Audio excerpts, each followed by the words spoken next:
हालात कोई भी हों, शुक्र हमेशा शिकवे से बेहतर होता है। बिस्मिल्लाहिर्रहमानिर्रहीम। अस्सलाम वालेकुम। Welcome back my YouTube family. कैसे हैं आप? होप सो आप ठीक होंगे, खैरियत से होंगे। अल्लाह ताला से मेरी ये दुआ है कि अल्लाह ताला की रहमत और सलामती हो और आप पर, आपके घर के हर फर्द पर।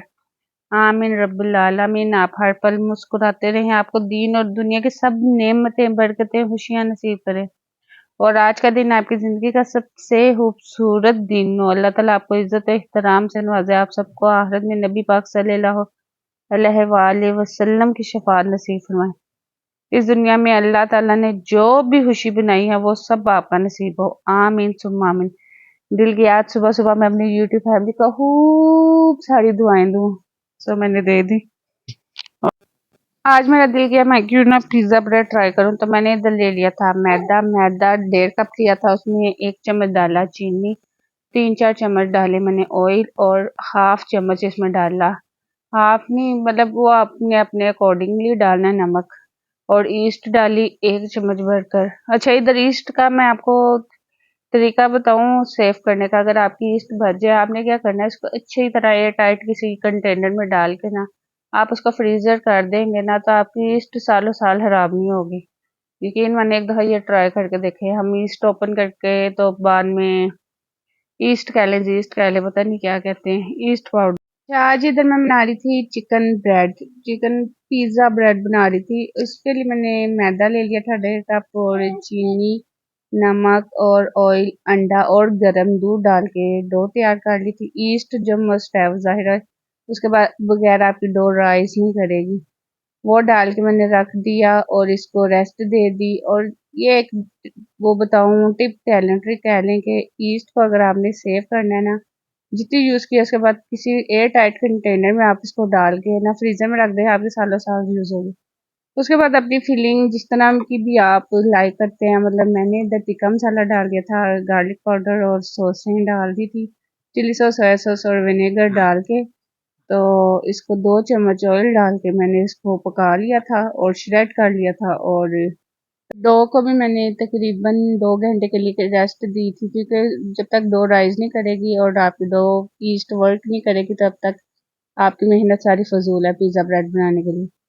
सो मैंने ये सारी चीज़ें डाल के इसकी मैरिनेशन कर ली थी और डो को रेस्ट पे दे दिया था। इसको मैंने इस तरह रेस्ट पे दिया था, इसको मैंने ओवन में रख दिया था, ओवन चलाए बगैर सिर्फ इसकी लाइट ऑन कर दी थी और बस उसमें मैंने उसको अच्छी तरह से ना कवर करके तो रख दिया था। उसके बाद आप जैसे पिज़्ज़ा ब्रेड बनाते हैं उसका पेड़ा करके तो बना दिया था। चलते हैं हम अपने टॉपिक की तरफ। टॉपिक हमारा क्या है, थंबनेल से आपको अंदाज़ा तो हो ही गया होगा। यहाँ हम डिस्कस करेंगे कि दुरूद से पहले इस्तग़फ़ार पढ़ने का राज। इस्तग़फ़ार अपने मैं बहुत सारे व्लॉग्स में बता चुकी हूँ कि इस्तग़फ़ार को अपनी ज़िंदगी का एक रूटीन का हिस्सा बना लें। और इधर मैं एग्जांपल के साथ आपको बताऊंगी कि दुरूद से पहले इस्तग़फ़ार पढ़ने का राज क्या है और वो क्यों हमें पढ़नी चाहिए। इधर मैं आपसे एक छोटा सा वाक़या डिस्कस करूंगी कि ना, कहते एक दफ़ा किसी टाउन की बात है कि उधर ना मिस्र के बहुत सारे उलमा और गैर अरब के उलमा वगैरह ना बैठे हुए थे। वहाँ क्या हुआ, एक सवाल चला। एक साहिब ने पूछा कि साहब पहले इस्तग़फ़ार पढ़ें कि या पहले दुरूद शरीफ पढ़ें, मतलब इसमें हम क्या तरतीब रखें, कुछ हमें गाइड कर दें, कुछ हमें समझा दें। क्योंकि वहाँ पे बहुत सारे बड़े बड़े उलमा थे।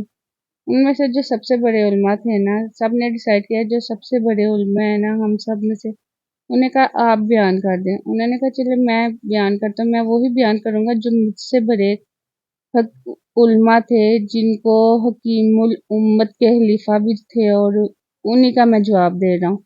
उनसे भी किसी ने एक सवाल किया था कि दरूद हमें पहले पढ़ना चाहिए कि इस्तग़फ़ार पहले पढ़ना चाहिए। तो उन्होंने जवाब दिया कि जब तुम कपड़ा धोते हो तो पहले कपड़ा धोते हो कि इत्र लगाते हो, यानी गंदा कपड़ा पहले धोगे या उस पे पहले इत्र लगाओगे। इत्र मतलब जिसको नहीं पता, खुशबू जिसको कहते हैं।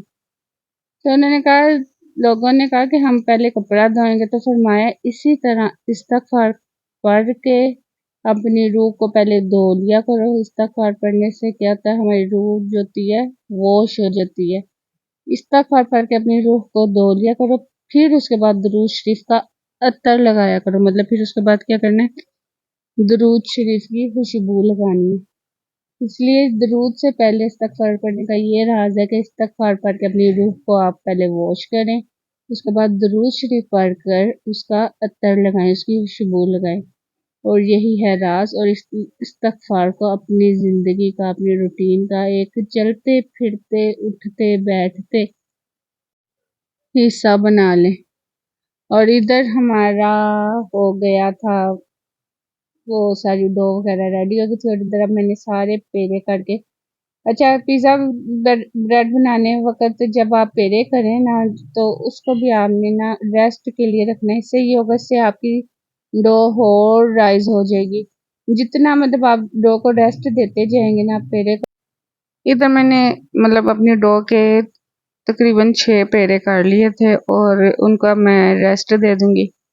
रेस्ट देने के लिए ये है, रेस्ट देने से ये होता है आपकी जो है ना पिज़्ज़ा ब्रेड बहुत अच्छे और मज़े के और सॉफ्ट बनते हैं।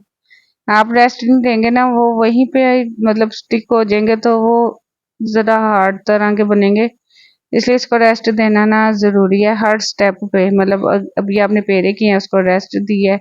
फिर जब आप इस पेड़े को बेलेंगे, इसमें इसकी स्टफिंग रखेंगे, इसकी फिलिंग रखेंगे, और फिर इसके बाद आपको इसको 5 मिनट फिर रेस्ट देना है। और रेस्ट देने के लिए इसके ऊपर कपड़ा लाजमी रखें। ये है, वरना इसके ऊपर वो जो एक कहते हैं ना पपड़ी सी, वो इस किस्म की वो जम जाएगी, और वो फिर ज़रा नीट नहीं आपके बनेंगे। इस तरह इसको ओवल शेप में आपने अच्छी तरह से बेल लेना है, जितना बारीक हो सके। ठीक है ना, इसको बेल के इसके बाद हम इस पे इसकी रखेंगे फिलिंग।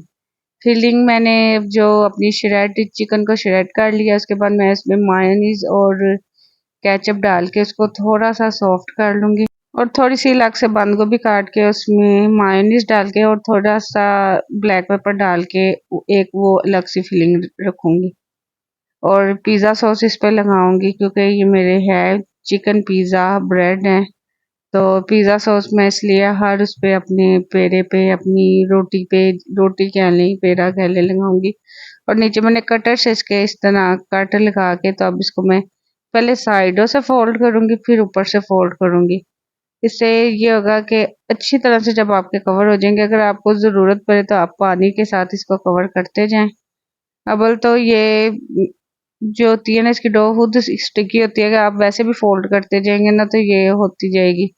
और ये इस तरह ये मेरे, अब मैं इसके ऊपर इसके सरफेस पे भी पिज़्ज़ा सॉस लगा दूंगी, और कलवंजी के ऊपर थोड़े से कलवंजी कह ले, कलवंजी डाल ले, या वाइट तिल है अगर आपके पास तो वो डाल लें, वो भी अच्छे लगते हैं। मेरे पास इस टाइम कलवंजी मौजूद थी, मैंने इस तरह एक एक करके सारे पिज़्ज़ा ब्रेड अपने तैयार कर लिए, और ऊपर मैंने इनकी सरफेस पे मैंने वो पिज़्ज़ा सॉस से एक दफ़ा कोटिंग की, और कलौंजी डाल के तो इसको स्टीम करने रख दिया था। स्टीम के लिए मैंने सिर्फ जो भी आपके पास बर्तन है उसमें मैंने नीचे नमक को बिछाया, और फिर उसे चूल्हे पर पाया, और फिर उसके नीचे चूल्हा जलाया, और थोड़ा सा उसे प्री हीट करना है। जब मतलब वो हीट आपका बर्तन हीट हो जाएगा, उसके बाद इसमें मैंने ये अपनी पिज़्ज़ा ब्रेड रख दिए थे, और इसको 20 से 25 मिनट लगे थे स्टीम होने में। और बेकिंग नहीं मैंने की, इसको स्टीम ही किया विदाउट वाटर और सिर्फ नमक। अगर आपके पास नमक नहीं भी मौजूद, आप वैसे भी अपने बर्तन में रख के इसको ढक देंगे, तो आपके पिज़्ज़ा चिकन पिज़्ज़ा ब्रेड तैयार।